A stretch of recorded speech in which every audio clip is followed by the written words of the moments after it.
Sa enkratowe ekoma Ghana Tourist Board for emiamia ahodo bi sei a eye tourist attraction places a ewo ye jungle side no asiesie ahodo dodo na enhyeda enkoso ewo honom a eno nti no enhyeda nye attractive ema ahofo yi a omoba Ghana ha sei no mo omo visit those places no obesan so agye di say ye tourist attraction places bebre ewo Ghana ha sei no Ghana Tourist Board for kran omo enhyeda in discover ye bia meka ehonom asemu ehonie aha eye voter region bia bia ye frɛ hon mo hohoi agbemevoy eye Jesus Christ ne maame a ye frɛ ne Mary oba saa bia we ebetena hon mo 40 good years before ansana or sanso every honum ensem ahodododo na papa ya ogina hon mo narrate stories ahodo bebre na efa bia eye Jesus Christ ne maame Mary ebetena ye no ensem ahodododo na ana papa yi eka edefa ho a saa bia we se kra no yebetumi asiesie ho ayi hon mo kama ama abrofi ahohoi eba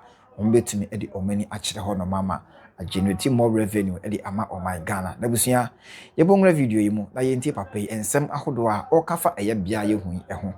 The mother of Jesus Christ, Mary, that Mary of Jesus Christ, came and stayed in Volta region, Ghana. They say Mary. Yes, stay in Volta region, Ghana, which is Bando Agbenohwe.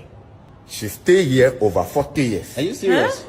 Yes, she stayed here over 40 years after she left, before the Catholic went and mount this statue.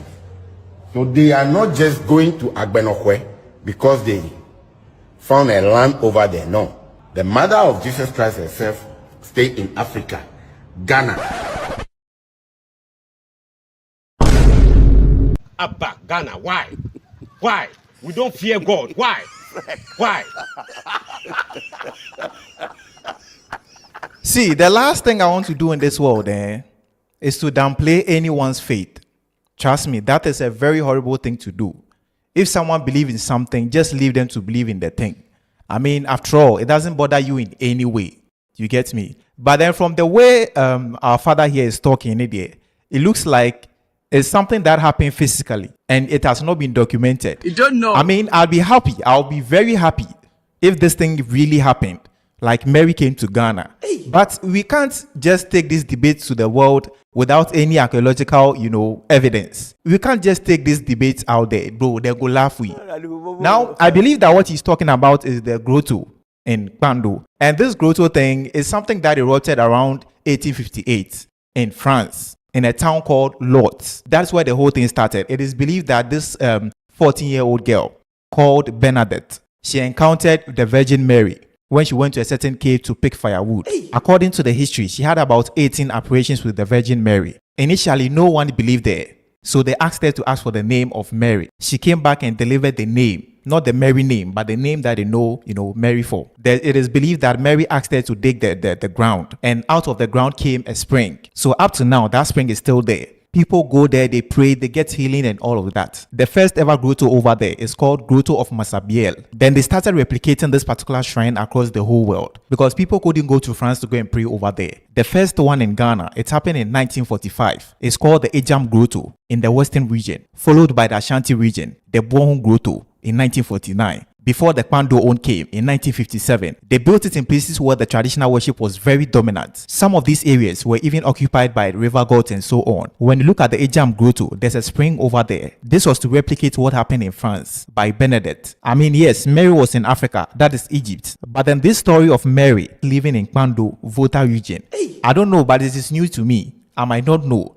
Ghana isn't just about parties and nightlife. There's a whole other side to explore. Come with me as we go on a road trip. Departure time for the bus was 7:30 a.m. in the morning, and to my surprise, everyone was here on time. We finally got on the road, and the vibe started immediately, like shots pouring, tequila, Casamigos. Big shout out to GSM, Ghana Side Missions, for making this trip possible. So after 35 minutes drive from Ibri Mountains, we finally arrived at Asinima Waterfalls. I love the experience.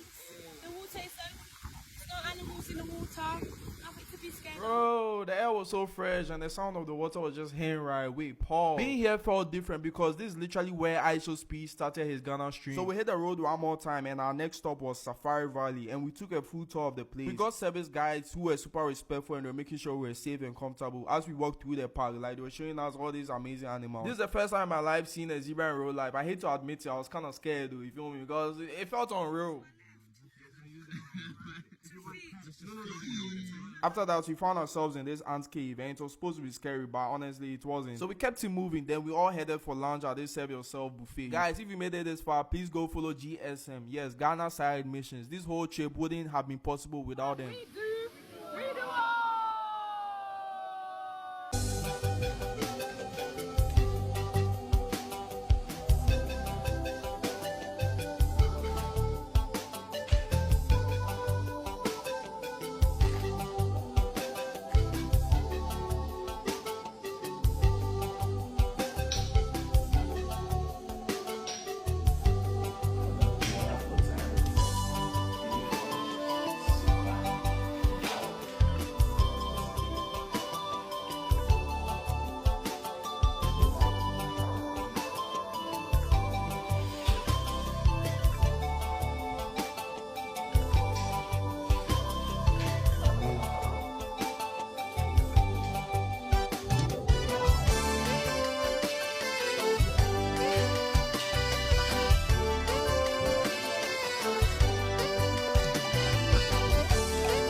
I mean, a lot of you all have seen me come back and forth to Ghana.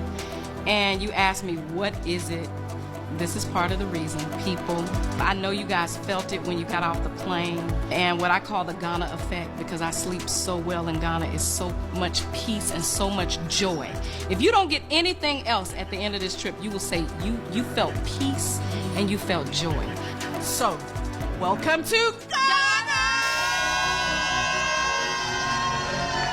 Woo, woo, woo, woo, woo, woo. Welcome once again to Ghana, and we want to thank you so much for taking the opportunity to come back home.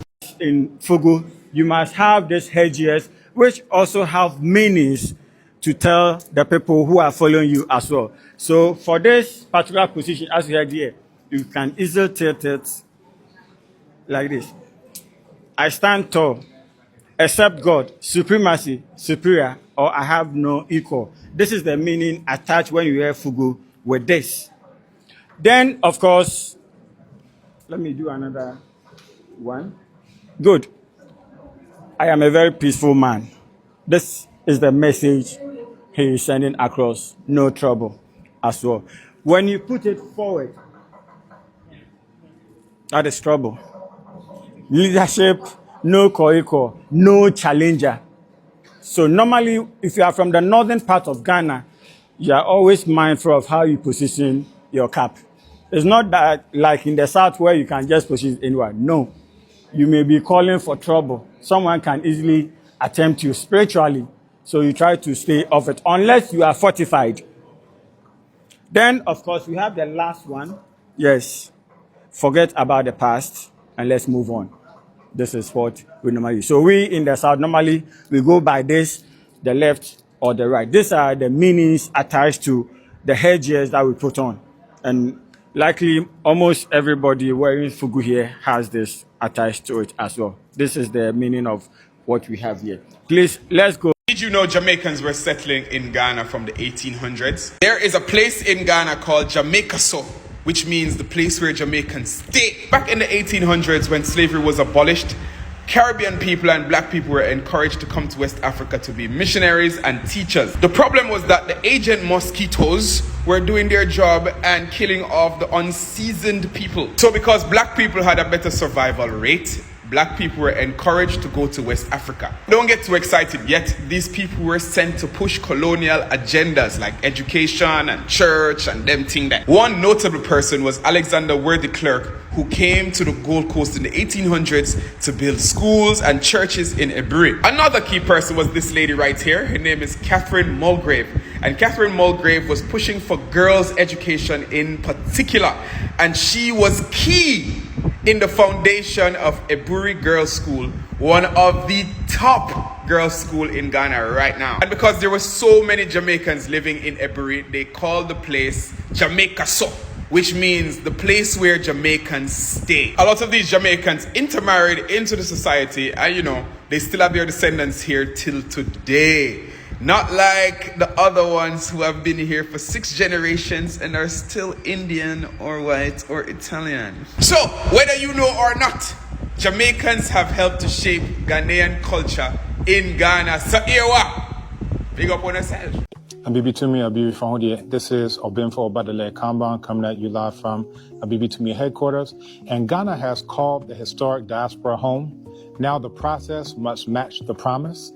The Black Agenda calls on Ghanaians, historic diasporans, residents, descendants of those displaced through enslavement, organizations, institutions, and all well-meaning stakeholders to join us in petitioning President John Dramani Mahama and the government of Ghana for a fair, transparent, affordable, family-inclusive pathway to citizenship with real historic diaspora seats at the table.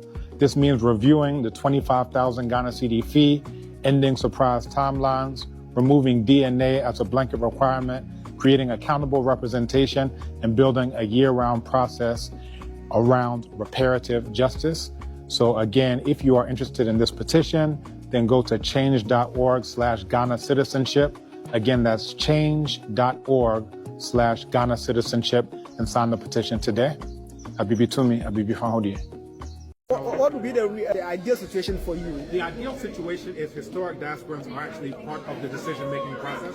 Historic diasporans are actually part of the policy-making process. Diasporans are actually historic diasporans because oftentimes when they say diasporans, they're only thinking about Ghanaians who have traveled abroad due to greener pastures, economic hardship, whatever the case may be. And they're not thinking about historic diasporans where it comes to those decision-making processes. The door is open from diaspora to destiny. Learn more about citizenship pathways, relocation resources, and community networks for diasporans returning to Africa.